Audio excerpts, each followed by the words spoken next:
E aí, galera, preparados para mais um livro? Para mais uma história? Como me apresentei no vídeo anterior, meu nome é Ágata, sou educadora social do Centro Sociocultural Letícia Fonseca e uma das oficinas que a gente oferece aqui é a contação de histórias, incentivando sempre as nossas crianças a várias formas de leituras de mundo. E eu queria começar novamente instigando a nossa imaginação e a nossa criatividade. Quando a gente fala em África, o que vem na cabeça de vocês? O que vocês acham que África é? O que vocês acham que tem em África? Já vão deixando aqui nos comentários para a gente já saber o que vocês acham sobre isso. O livro que nós vamos apresentar agora se chama O que há de África em Nós, dos autores Vlamir Albuquerque e Walter Fraga. É da editora Moderna e ilustrações de Pablo Maia. Esse livro conta com várias ilustrações interessantes e que chamam muito a atenção das crianças. Esse livro é um convite grandioso para que a gente possa realizar um passeio até a África que existe em nós e o que nós aprendemos com a África. É um passeio que nos leva para o outro lado do Oceano Atlântico. Então, para a gente começar a entender essa leitura, a gente precisa revisitar alguns lugares. Antes de mais nada, esse livro mostra pra gente que a África é o berço da humanidade. E nesse berço da humanidade existem 53 países, belíssimos, ricos em cultura e com pessoas mais belas ainda. Entre eles estão África do Sul, Guiné-Bissau, Quênia, Angola, Guiné Equatorial, República Centro-Africana, Argélia, Ilha de Madagascar, República Democrática do Congo, Benin, Cabo Verde, Ruanda, Senegal. E nós poderíamos ficar aqui a tarde inteira falando sobre todos os países existentes em África. Agora eu quero fazer uma outra pergunta a vocês. Vocês sabiam que a África não é um país, e sim um continente? Quais países vocês conhecem? Coloquem aqui nos comentários que a gente também quer saber de vocês. Agora eu quero fazer uma outra pergunta a vocês. Eu tenho uma dúvida muito grande que fica na minha cabeça e fica ecoando e eu não encontro resposta. Quer dizer, encontrei a resposta nesse livro. Vocês se perguntam desde quando o mundo é mundo? Desde quando surgiu o primeiro mar, a primeira árvore, a primeira pessoa? Eu me pergunto isso sempre. E existe algo chamado cosmologia africana, que nada mais é a história da criação do mundo sob a ótica do povo africano. Agora eu vou ler um trechinho aqui para vocês entenderem um pouco melhor sobre do que se trata a cosmologia africana. Diz uma lenda africana que antes de o mundo ser mundo, não existia nada. Tudo era escuridão sem fim. Olhando para aquele grande vazio, Olodumaré, a divindade da criação, resolveu inventar um mundo com todas as coisas que há nele. Cores, bichos, pessoas, ar, tempestade, mar, florestas, desertos e tudo mais que existe. Mas, como essa era uma tarefa muito grande, Olodumaré resolveu pedir ajuda a Nanã. Ela, então, ofereceu a Lama Oxalá para que ele moldasse o ser humano. Depois de prontos, o homem e a mulher ganharam o sopro da vida e a possibilidade de desfrutar de tudo que o mundo lhes oferecia. Agora eu quero saber de vocês. Já escutaram sobre alguma divindade citada nesse conto? Vocês já ouviram falar de Olodumaré, de Oxalá, de Nanã? Vocês sabem o que são orixás? Então, esse livro conta pra gente que para muitas religiões de matriz africana, orixás estão ligados a forças da natureza. Quando a gente escuta falar de Ansan, a gente está ouvindo sobre o vento. Quando a gente escuta falar de Iemanjá, a gente está ouvindo falar sobre os mares que existem. Quando a gente fala de Oxum, a gente está falando dos rios, das cachoeiras e também de amor. Quando a gente fala de Nanã, a gente está falando do poço e da lama, que é de onde saem vários nutrientes para alimentar seres vivos e também outros animais. Falando sobre tudo isso, falando da ligação dos orixás com a natureza, vocês acham que em algum momento da vida de vocês já sentiram essa divindade próxima? Hoje eu estou aqui debaixo de uma árvore, tem um vento me refrescando e eu estou sentada no chão. Será que eu estou tendo contato com esses orixás? Tem frutos que eu colho de uma árvore. Será que isso também é o orixá se manifestando? Eu quero saber de vocês, se vocês puderem deixar nos comentários também, se em algum momento da vida de vocês, vocês agora perceberam que entraram em contato com os orixás africanos, que são divindades da natureza. Vocês sabiam que existe do outro lado do Oceano Atlântico um país que também fala português? Esse país se chama Angola.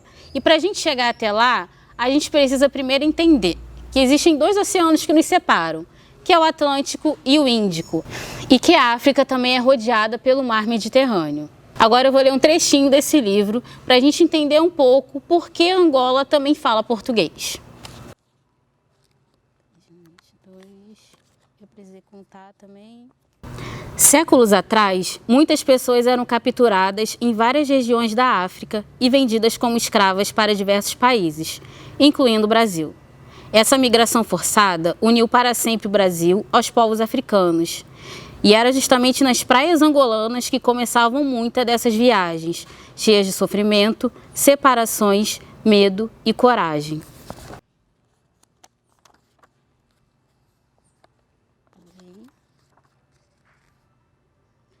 Muita gente não aguentou a viagem e morreu de fome ou de tristeza. O mais triste é que na África as pessoas acreditavam que, quando morriam, iam ao encontro dos antepassados. Mas ali, no meio do mar, no porão do navio tumbeiro, como as almas poderiam voltar para sua terra e encontrar os seus? Lendo essa passagem, desse trecho desse livro, eu lembrei de um filme. É um filme da Marvel. Eu acho que vocês vão saber qual é, mas eu não vou falar o nome, vou deixar vocês colocarem aqui nos comentários. Nesse filme existe a fala de um rei que diz: "Joga-me no oceano com os meus ancestrais, porque eu sei que a morte é melhor que a escravidão." Diante disso, é inegável que toda a história de contribuição africana no Brasil é carregada de dor e sofrimento. Nós não podemos negar essa parte da escravidão e desse tráfico negreiro de pessoas forçadas a virem para cá. Contudo, há coisas que podemos fazer para reparar minimamente os danos causados a esse continente.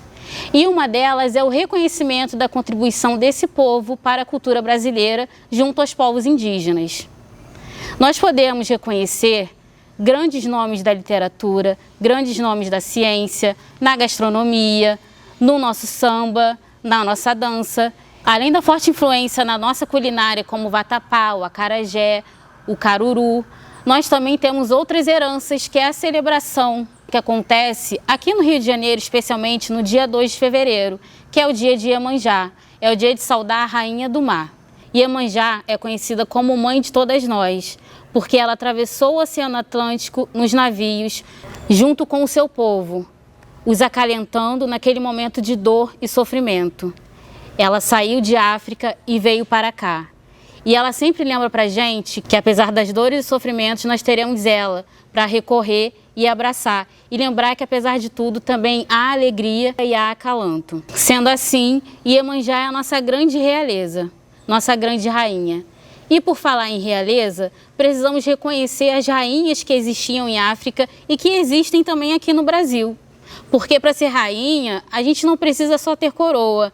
Rainhas são nossas mães, nossas avós, que lutaram bravamente para chegarmos onde estamos, que abriram mão de muitas coisas para que a gente conseguisse entrar na faculdade, para que a gente conseguisse comprar aquela roupa e aquela comida. Rainhas são as mulheres que a gente encontra nas ruas, vendendo nos sinais. Rainhas são as mulheres que todos os dias enfrentam todas as formas de preconceito, enfrentam o machismo, enfrentam o racismo, que por tudo isso nós devemos reconhecê-las como rainhas que são.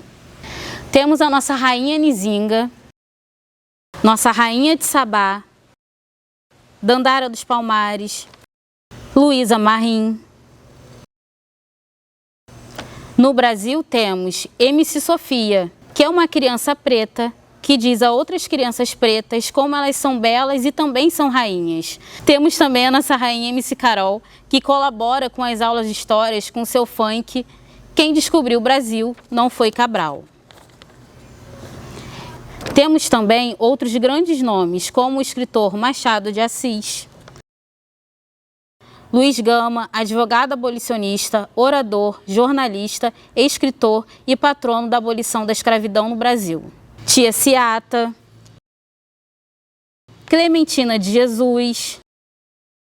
Vocês sabiam que Clementina de Jesus viveu na mesma rua onde existe o Centro Sociocultural Letícia Fonseca? Em nós, a terra cor é um defeito. o imperdoável mal de nascença, o estigma de um crime. Mas nossos críticos se esquecem que essa cor é a origem de riqueza de milhares de ladrões que nos insultam, que essa cor convencional da escravidão, tão semelhante à da terra, abriga sob sua superfície escura vulcões onde arde o fogo sagrado da liberdade. Luiz Gama escreveu esse poema em forma de protesto contra todo um sistema de escravidão. Ele foi um grande abolicionista negro e até hoje nós temos ele como referência para que nós, pessoas negras e pessoas brancas antirracistas, se sintam responsáveis na reparação histórica de tantas mazelas causadas por mais de 500 anos de escravidão. Temos também nossa Carolina Maria de Jesus, escritora, compositora e poetisa brasileira. Foi uma das primeiras escritoras negras do Brasil e mais importantes. Temos também nossa rainha Conceição Evaristo, mãe de Ainá. É a partir das suas falas de vida, é a partir da sua história que ela estimula que outras crianças, que outras mulheres e outros homens escrevam a partir de suas vivências, que escrevam o seu mundo e escrevam aquilo que elas acreditam que seja certo. Ela estimula que a nossa fala ganhe potência, ela estimula também que a África que habita em nós seja ressaltada, seja elevada e seja vista como a realeza que ela realmente é.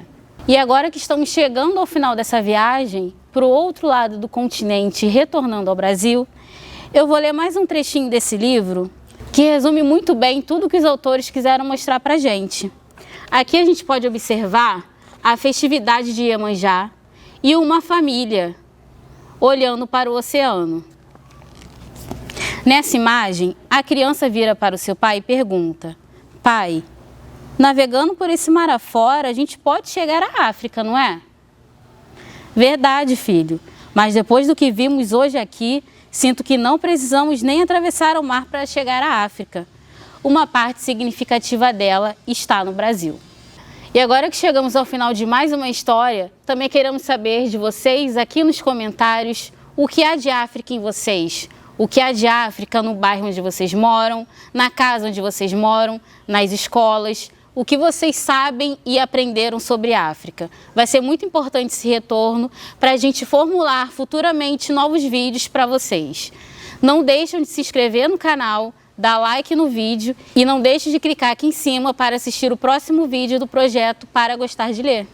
Foi um prazer imenso estar aqui com vocês. Nesse momento, o vento celebra e nos saúda para finalizar essa história em África, que não termina aqui, mas que vai continuar para todas as crianças e para todos os adultos que assistiram esse vídeo.